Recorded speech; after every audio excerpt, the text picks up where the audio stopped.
responsibility is to protect its citizenry. And those who represent this community have abdicated their responsibility by either supporting, by their voice, by their actions, or their votes, radical policies that have put criminals before victims, and we're not going to accept that as a community, as a city, or as a nation. In February, the group that is with me today, they stood with me just a couple of blocks away from here after a woman was almost raped in a subway station by an individual who was released without bail. And here we are today because an 85-year-old woman in this building was almost raped as well by an individual who was released without bail. And in both those cases, it was a direct result of the policies that my opponent, Max Rose, voiced support for when he was a candidate in 2018, and the opponents of my colleagues supported as well.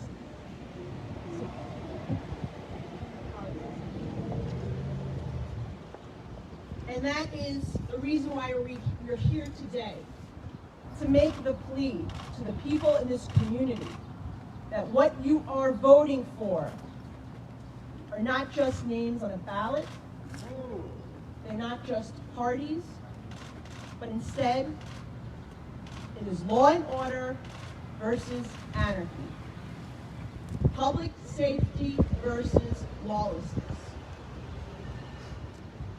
This congressional district saw 5 people shot dead in a 1-week period. That has sent shockwaves throughout this community. And then hearing horrible, tragic stories like this, where a senior citizen can't even go do the laundry in her building without feeling safe. That's why we're here today.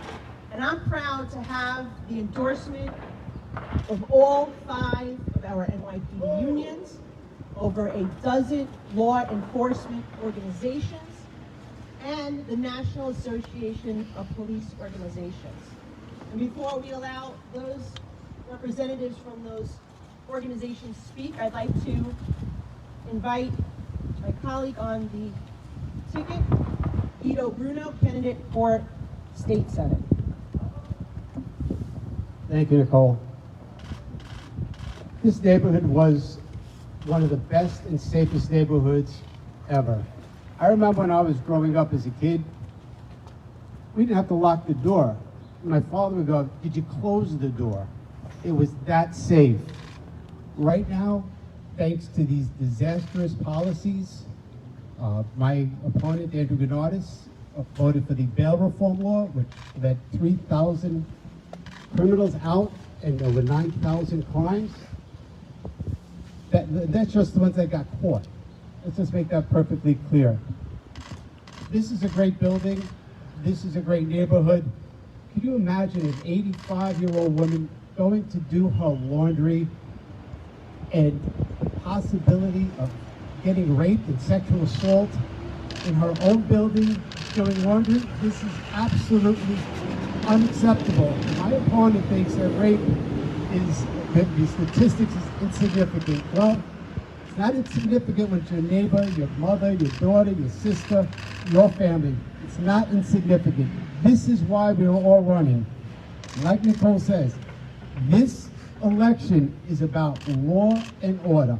Public safety is the #1 issue in this community, from here to Gerritsen Beach. Law and order, public safety. And she's right. Sanity versus anarchy. That's what it's all about this year. I want to thank all the people that come up every day, put a uniform on, those that are in plain clothes, everybody in law enforcement, that goes and protects us every day. I can't thank you guys enough for the service you guys have done to this community and to the country. I appreciate it. I'd like to give it back to Michael Tanusis, who's also running. in our district over here. Thank you. Thank you, Vito. Thank you, Nicole. My name is Michael Tanusis, and I am a candidate for the 64th Assembly District, which is the East Shore of Staten Island and a portion of Bay Ridge, Brooklyn.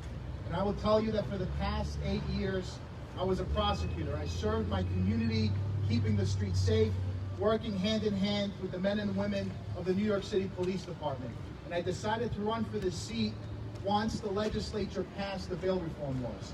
I saw the writing on the wall, and I realized that crime was going to go up. And the only people that would benefit would be career criminals. Here we are today. Crime has risen, especially in this neighborhood. This incident here would not have occurred had bail reform not been in place. And this is the problem that we're facing today. There is a radical, progressive movement that has overtaken the New York State legislature, and they have compromised our public safety, and they have compromised our quality of life. We have an election coming up on November 3rd, and I urge all of you watching out there, make your voices heard. If there's one thing that the election of Bill de Blasio, as our mayor, has shown, is that elections have consequences. So make sure you get out there, make sure you vote for me, make sure you vote for Nicole for Congress, and make sure you vote for Vito Bruno for State Senate. And next time you see a police officer on the street, tell them thank you for the hard work that they do day in and day out. Thank you very much. Thank you, and I think it's important to point out, not one Republican voted for that bail law. Not one Republican voted to defund the police. And not one Republican marched with the defund police crowd in front of our local precincts. That's an important distinction that the people of this district need to take note of as they go to head to the polls on election day. I'd like to bring up two community members, say a few words. Mike and Lorraine Saracino. Thank you. I'm Lorraine Saracino, and I've lived in Bay Ridge almost all my life. I have a beautiful house. I have a beautiful house. Waiting today, when you walk the street, you have to look behind you, scope out the neighborhood. Am I going to get mugged? Am I going to get robbed? Scoping out the neighborhood today, waiting for Nicole to come to have this conference. I looked at that lamppost over there, and you could see a little red sticker. And it looks really cute, it's really retro. It looks like a keep on trucking guy. And it's, I'm gonna paraphrase it. It looks like it says something like, we got this. We don't need no cops. Scoping out this neighborhood right now, on that sticker, on that lamppost in my neighborhood, it says, we don't need no cops. Press, do you get it? That's their advertisement, and I'll tell you who that is. You know who that is. That's Max Rose. That's Brennan and Goodenotis. That's why they could put that sticker and say that to me on my street when I walk down that street and I have to look at a man expose himself and urinate because he don't need no cops. Or walk along 3rd and see a man stand between two cars and defecate. Unashamed, unapologetic, because we don't need no cops. And then, what does Max Rose say? And Brennan?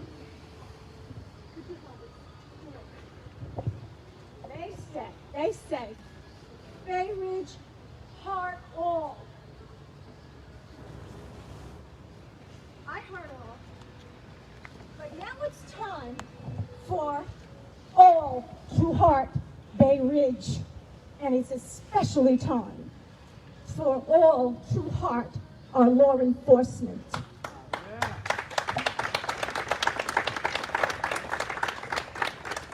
Byron, Tom, CHON.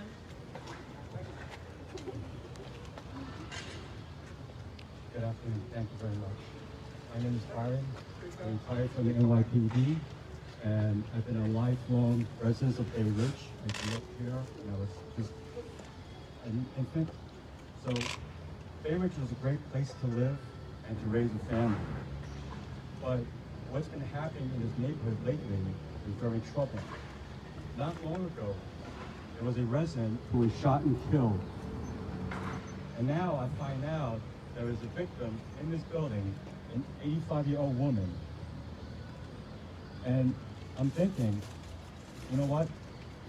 My parents are only a few years younger.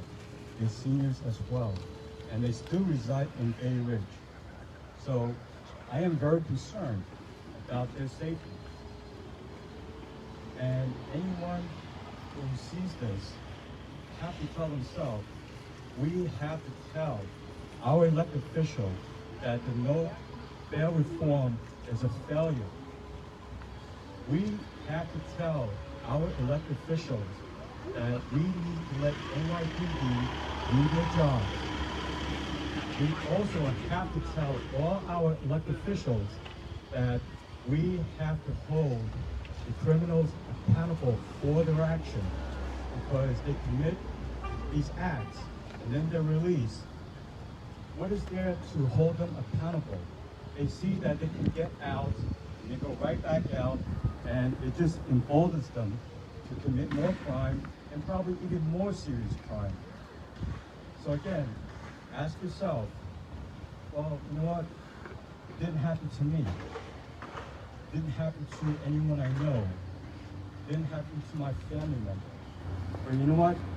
That's easy to say, but what about tomorrow, the next week, the next month, the next year? What happens if you or a family member become a victim? When you're a victim, that's when you realize it's really affecting you, it's really impacting your life. And guess what? Although I am retired from NYPD, I too was a victim of a burglary. And guess what? It had a long-lasting and still an impact in my life, because I have a family. I have to worry about if someone's going to break into my house to commit a burglary. My neighbor, who are seniors, right next to my house, they broke into their house. I went to their house, and the criminals who went in there, they ransacked their house, top to bottom. If you went in there yourself, you would think that the inside was hit by a tornado. That's how bad it was. We should not live like this. So remember, ask yourself, what if it happens to me? It's easy to say because you're not the victim right now, but what if it were you or a family member? What would you say then? Thank you very much.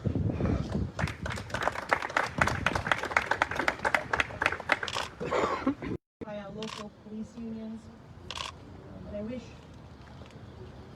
those who supported these policies would actually listen to them, because it's about public safety, and everyone should be listening to the pleas and the concerns of our NYPD.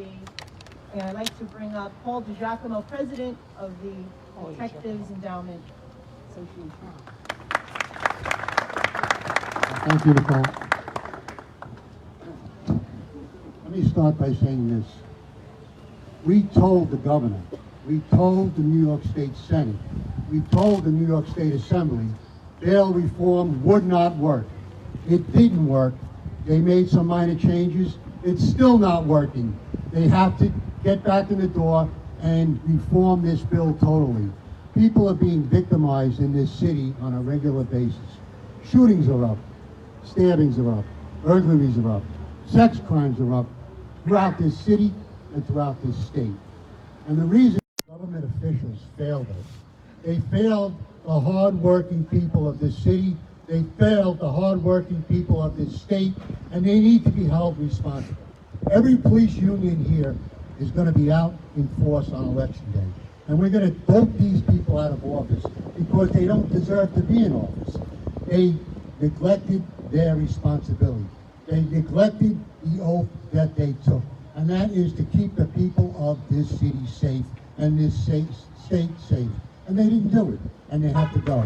And the only way to do it is to vote them out of office and get people in there that are going to support the police and support law and order. Now, this poor woman that lives in this building, this perpetrator, Mario Pope, should not have been out of jail. He should have been in jail. He has prior arrests. He has prior arrests for sexual-related crimes. He should have been in jail or at least monitored, and he wasn't. And he gradually moves up in those sexually-related crimes to eventually this, an attempted rape of an 85-year-old woman. And whose fault is that? I'm going to tell you whose fault it is. It's your fault, Mr. Governor. It's your fault in the Assembly, and it's your fault in the Senate. An old lady, 85 years old, was a victim of a horrible crime. In the later years of her life, when she should be enjoying retirement and enjoying her life, she has to live the rest of her life now with that terrible thought in her heart and in her soul. No one should have to live that way. Let's make a change. Get out there and vote. Support the police. Support law and order. Thank you.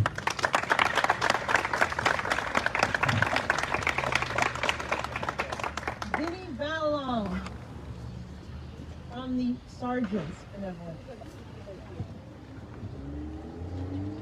Thank you, Nicole.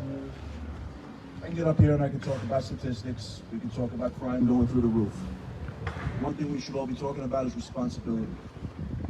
Everyone up behind me here is responsible to take care of their communities, to go out and make sure that they fight crime day in and day out, regardless of the situation.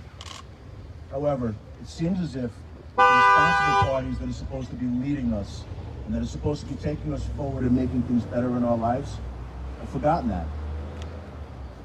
Max Rose and all his cohorts, seems as if that he decided to become a lemming as opposed to go up to Congress and doing what he said he was going to do. Decided to jump over the side of the cliff and follow the rest of them and just go along with the party. I guess it's because when you look at half of the politicians that are up there, they're millionaires who never worked a day in their life. So he figures maybe he can cash in on a payday. Maybe that's what this is all about. I can tell you this, our grandparents, our kids, our wives, husbands deserve to go to the store, deserve to take a walk down the street and be safe. They shouldn't have to be looking over their shoulder. They shouldn't have to be worried about their loved ones coming home. They shouldn't have to be worried about an elderly relative that falls down, breaks their hip, and ends up in a different situation. All right? Crime has gone through the roof, yes. But you want to know who the responsible parties are? Responsible parties are our politicians. The ones that we have in office now that have lost their way. And if you really think that they're going to change things if they get reelected, I'll fight you on that tooth and nail, because from what it is that they've put in front of all of us, it doesn't seem the case. Everybody here in this neighborhood has a responsibility to look at what it is that they should do for their own family members. And that should be make sure they get home safe.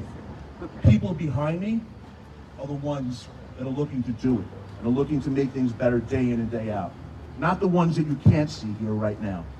Max Rose has never once come to any of our union groups, has never sat down with us to discuss what the things are that are going on and that people need in his own community. So when he says that, and he says he wasn't for defunding the police, then why did he never march with any of us? Why? Because it wasn't politically correct in his field. That's why. So I tell everybody that's here in the neighborhood that screams from the windows, you have a responsibility to go out and vote. And the people that you should be voting for are the people that are standing with us here today. Thank you. Everybody stay safe. And we're also joined by Pat Hendry of the Police Benevolent Association. Good afternoon.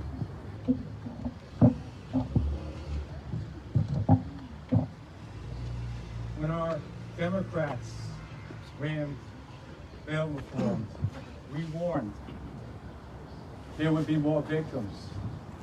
And guess what? There were more victims.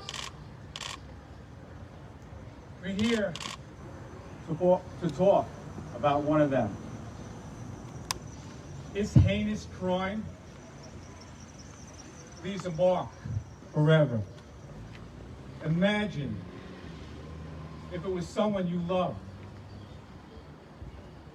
Imagine if it was you. Imagine knowing the pain and the fear that could have been prevented. Imagine knowing that the elected officials have not protected you because they value criminals more than they value you. The radicals, the pro-criminals, the politicians don't want to talk about the victims. They know every new victim is proof that this dangerous experimental bill has failed. We're not going to stop talking about the victims. The victims, their families, their friends. That's why we're out there each and every day. We are going to keep fighting for these families until we get rid of this disastrous bill. Thank you.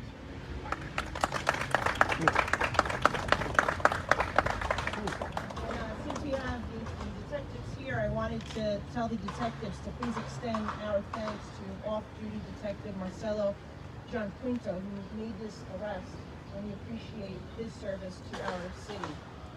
Are there any questions from members of the media?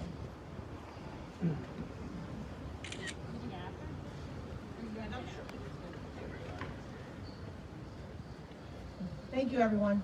Oh, wait, I have one question. Sorry. So now that, we have bail reform now, it's a law, so what do you plan to do if you are elected to change that?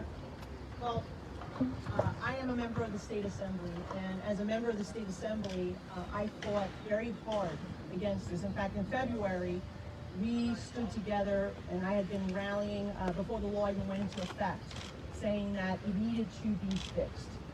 And while it hasn't been fixed to the extent that it needs to be, we fought very hard and successfully were able to get a number of crimes added back onto the list in which a judge can use discretion, including homicide, manslaughter, felony drug charges, strangulation, hate crimes.